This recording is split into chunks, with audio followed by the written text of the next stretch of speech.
Hai, perkenalkan nama saya Muhammad Pak Dedenindra dan mereka adalah teman-temannya saya, teman-temannya. Ini adalah Abrar, Novi, dan Dida. Kami dari kelompok 3 dan di sini kami akan menjelaskan tentang assessment. Kamu penasaran kan pasti? Langsung simak saja videonya. Pengertian asesmen. Asesmen sendiri merupakan proses mendokumentasi melalui proses pengukuran pengetahuan, sikap, keterampilan, dan keyakinan yang dimiliki oleh peserta didik yang bertujuan untuk mengetahui seberapa tingkat pengetahuan yang dimiliki oleh peserta didik dan apa saja keterampilan yang dimiliki oleh peserta didik. Menurut Kahn, Hardas, dan MA, asesmen merupakan proses mendokumentasi pengetahuan, keterampilan, sikap, dan keyakinan pada peserta didik. Ada beberapa metode dan alat yang digunakan, antara lain observasi, penilaian pada diri peserta didik, dan penilaian akhir kepada peserta didik. Selanjutnya ada tujuan asesmen. Tujuan asesmen sendiri dibagi menjadi dua. Yang pertama tujuan isi dan yang kedua tujuan proses. Tujuan isi sendiri bertujuan untuk mengetahui seberapa tingkat pengetahuan yang dimiliki oleh peserta didik dan apa saja keterampilan yang dimiliki oleh peserta didik.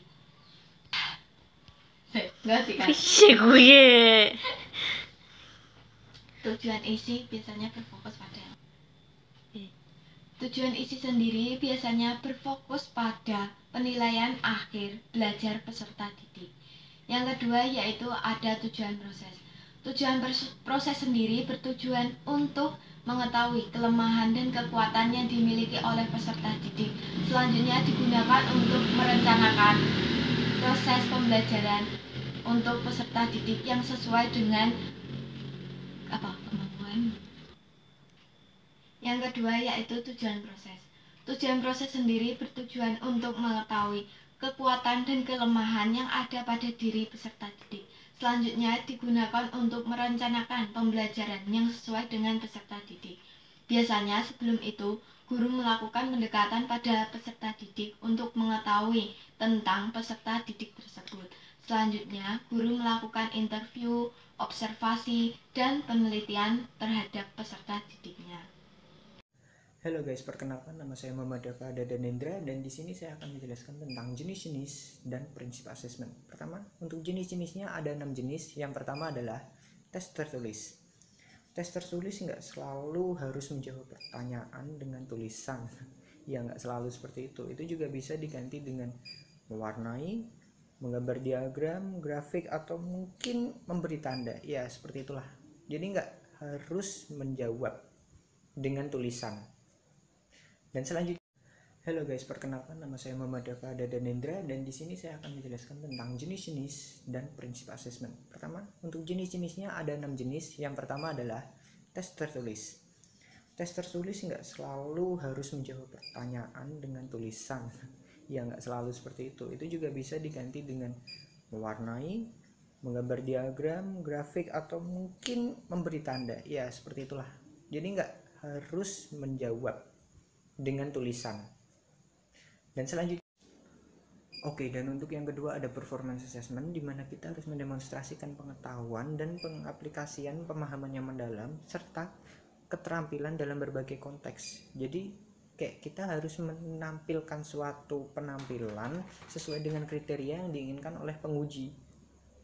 Ya mirip kayak ujian praktek atau mungkin memang ujian praktek sih. Dan buat ketiga ada motor. Emang kenapa kau berisik? Emang apa?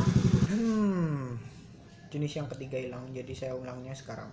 Untuk yang ketiga ada portfolio assessment, dimana itu ada dimana kita harus mengumpulkan berkas-berkas yang berhubungan dengan motor lagi. Ulang. Untuk yang ketiga ada portfolio assessment, di mana kita harus mengumpulkan berkas-berkas yang berhubungan dengan kriteria pengujian. Jadi berkasnya itu bisa membantu kita membantu penguji untuk melakukan penilaian. Motor terus. Jadi ini kayak semisal kita ingin masuk ke fakultas keolahragaan kita harus mengirim portofolio berupa video kita sedang berlari atau apa.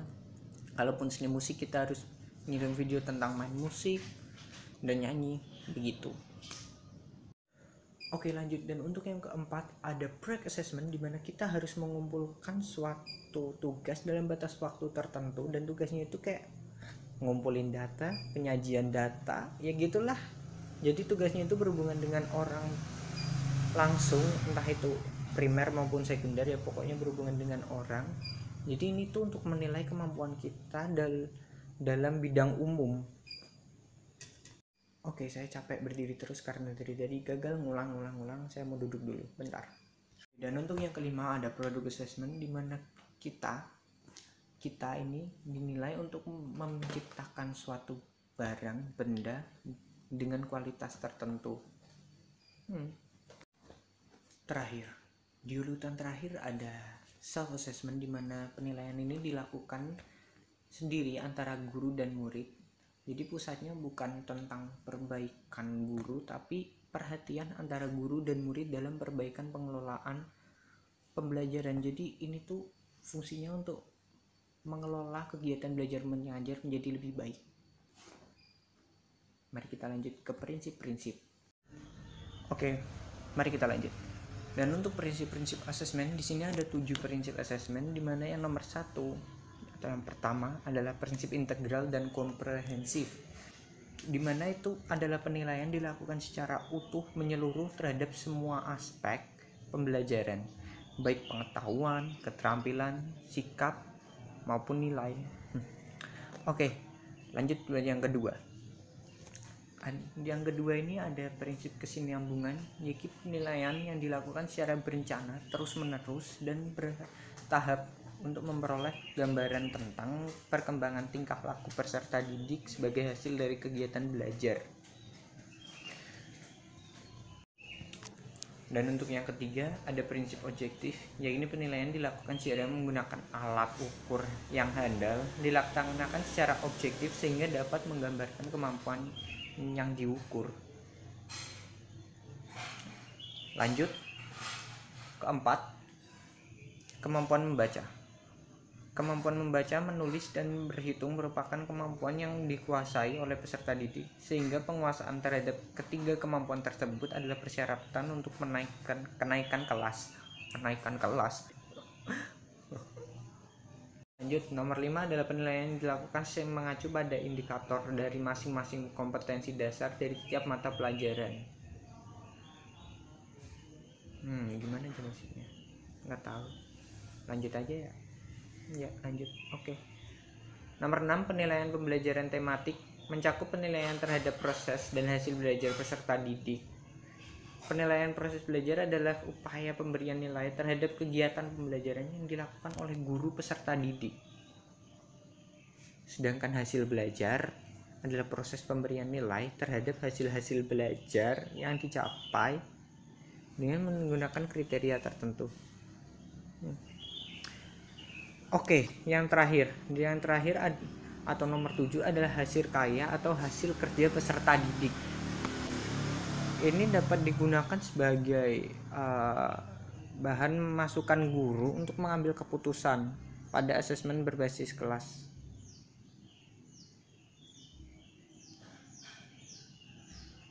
Akan menjelaskan asesmen autentik dan asesmen portofolio. Asesmen autentik merupakan jenis asesmen kinerja. Nama autentik itu diperoleh dari fokus teknik penilaian yang digunakan untuk mengukur tugas-tugas kompleks, relevan, dan dalam dunia nyata. Asesmen autentik dapat berbentuk karya ilmiah dan memperbaiki karya tulis ilmiah, memberikan analisis tentang peristiwa-peristiwa secara tertulis atau lisan, berkolaborasi dengan orang lain dalam melaksanakan perdebatan dan melaksanakan penelitian. Tugas-tugas tersebut mempersyaratkan peserta didik mensintesis pengetahuan dan membuat jawaban yang benar. Selanjutnya, asesmen portofolio. Asesmen portofolio merupakan bentuk penilaian kinerja yang paling populer. Portofolio berbentuk file atau folder yang berisi karya peserta didik. Portofolio digunakan di bidang seni dan menulis, yang diawali dari penulisan draft, revisi, dan produk akhir untuk mengetahui kemajuan peserta didik. Asesmen portofolio juga digunakan di bidang lain, seperti matematika dan IPA. Dengan mencatat kemajuan peserta didik, asesmen portofolio digunakan untuk mencatat keberhasilan peserta didik dalam melaksanakan tugas. Assalamualaikum warahmatullahi wabarakatuh. Nama saya Berkusuma. Saya dari kelompok 3. Saya akan menjelaskan materi tentang keuntungan asesmen portofolio dibandingkan dengan tes formal lainnya. Yang pertama adalah peserta didik dapat mendemonstrasikan keterampilan dan mengkompetisikan kepada pendidik, sekolah maupun orang tua. Lalu yang kedua, portofolio dapat diintegrasikan dengan kegiatan pembelajaran yang lainnya. Yang ketiga, peserta didik bisa terdorong untuk menjadi pelajar yang bertanggung jawab atas pertumbuhan dan perkembangannya sendiri. Yang terakhir, memberikan kesempatan kepada pendidik untuk memahami peserta didik. Lalu bab yang berikutnya saya akan menjelaskan tentang tahap-tahap penerapan asesmen portofolio. Yang pertama ada perencanaan dan pengorganisasian, lalu yang kedua implementasi, dan ketiga hasilnya. Oke, gimana guys videonya? Kalian makin mudeng atau makin mubeng malahan ya? Iya ya, maaf lah, kita namanya juga masih sama-sama belajar, jadi kita ngelakuin sebisanya dan sebaik mungkin. Jadi mohon maaf lah kalau banyak salah-salah kata atau audionya mungkin berisik, pencahayaannya jelek kayak saya ini sekarang ya.